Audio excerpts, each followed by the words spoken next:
بسم الله الرحمن الرحيم. اللهم صل وسلم على سيدنا محمد. النهارده عندنا سمنه نباتي، اي نوع طبعا انت بتفضليه. هنعملوه سمنه، هنحولوه سمنه بلدي. عندي هنا بالظبط 3 كيلو سمنه، وعندي هنا 2 كيلو لبن بخيرهم اهو. شوف الدسامه كده اهو، بسم الله ما شاء الله. هنزل كده، بسم الله الرحمن الرحيم، بسم الله.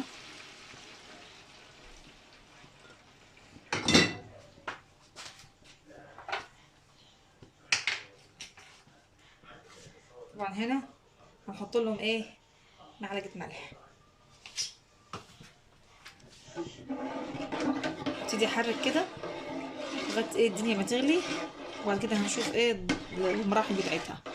طبعا لازم تكون في حله كده واسعه، عشان ايه، هتفور معاكي. بدل ما نبوظ الدنيا لا، اعملها في حله اكبر عشان ايه نظبط الدنيا. دي هتحاول بالظبط هتبقى سمنه بلدي كده على طول.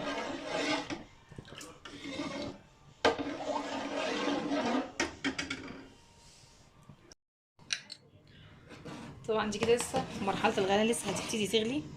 عندي هنا وش اللبن، انا دايما بحوشه كده. دي معلقه، ودي عليهم حبه كده.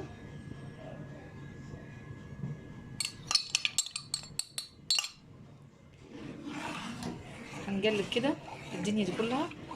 طبعا انتي في الفتره دي ما تسيبيهاش خالص، لازم تكوني واقفه كده جنبها. هنقعد نقلب فيها كده شويه، حبه كده. اول ما هتيجي تغلي طبعا كده هنوطي النار. طبعا احنا هنشوف المراحل بتاعتها.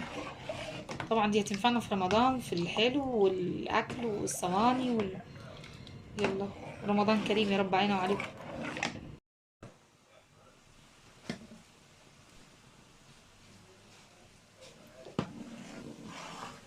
ادي كده مرحله الغليان، اول مرحله غليان. بعد كده هنوطي النار عليها خالص، ونفضل بقى نقلب فيها شويه كده وهتفصل. هنا ادي كده مرحله الغليان بتاعتها. طبعا انت في الفتره دي هديت النار خالص عشان ايه طبعا تستوي براحتها. طبعا كل شويه ايه ايدك فيها، لازم تقلبيها كده عشان ما تفرش معاكي وتبوظ الدنيا. ادي كده المراحل بتاعتها. طبعا هي لسه ما خلصتش، يعني لسه ما استوتش. بتاع ساعه، تاخد لها بتاع ساعه، ساعه وربع كده، عشان ايه تطلع السمنه حلوه خالص. طبعا هنا خلاص السمنه جربت تستوي. كده في مرحله السوا بتاعتها. طبعا الحاجات دي بتاعت اللبن، المرته بتاعت اللبن. طبعا دي مش بنرميها، لو عندك جبنه ولا مش بتحطيه عليها. والله ما احسن ما بين ايدينا، لسه في مرحله السوا. خلاص هي السمنه بتاعتنا كده استوت كده، فصلت معايا كده، اللي هي المرته تحت بتاعت اللبن دي تحت، ودي السمنه اهو. بسم الله ما شاء الله، اللهم بارك. بسم الله ما شاء الله، حاجه عسل عسل، وريحتها بروايح، والله ما احسن ما بين ايدينا يا رب. طبعا كده خلاص انا هفصل عليها، هخليها تهدى شويه كده كد ساعه كده، وبعد كده ايه هعبيها في البطرمانات بتاعتنا. اللهم احسن ما بين ايدينا يا رب. ادي كده السمنه بتاعتنا خلصت اهو، بسم الله ما شاء الله، صفرة حلوه خالص كده. طبعا عندي هنا بطرماناتي محضراها، هعبي كده، بسم الله.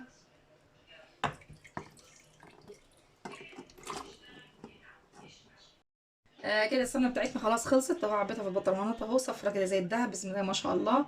ادي عبت معايا 3 علب، وادي المرته بتاعتها. طبعا هي عشان مسكره شويه، عايز تحط لها في مش، تحطها في مش مالح، او تحطيها في مش او في جبنه حادقه. هيبقى طعمها حلو. اللهم احسن ما بين ايدينا يا رب. طبعا عندي هنا الوصفه الثانيه اللي هو التمر او العناب على حسب ما انتوا بتسموه. طبعا لازم هنا التمر ده او العناب لازم يبقى في رمضان. عندي هنا كيلو سكر اللي هو بتاع التوليد العادي الخشن.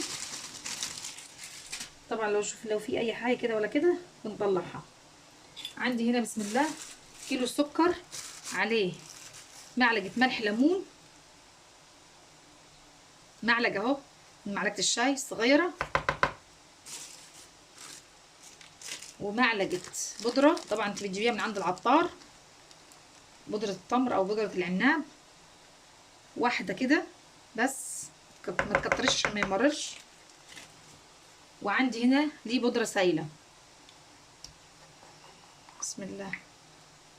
بتحطي معلقتين، بسم الله. ادي واحده،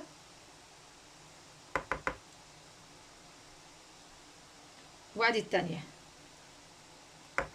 كله من نفس المعلقه. يبقى كيلو السكر بياخد معلقه ملح ليمون، معلقه بودره من بودره التمر، معلقتين سايل. تمام.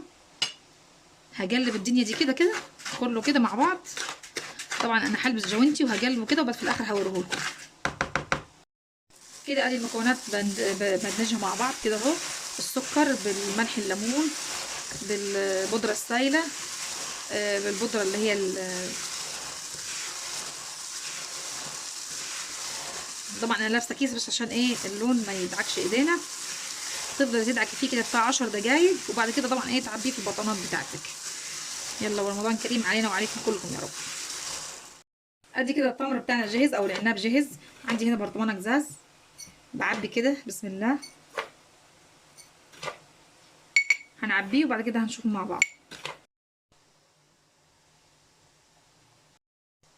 ادي كده خلصنا التمر بتاعنا، ولو جربتوا الطريقه دي هيعجبكم خالص خالص، وكل سنه وانتم طيبين.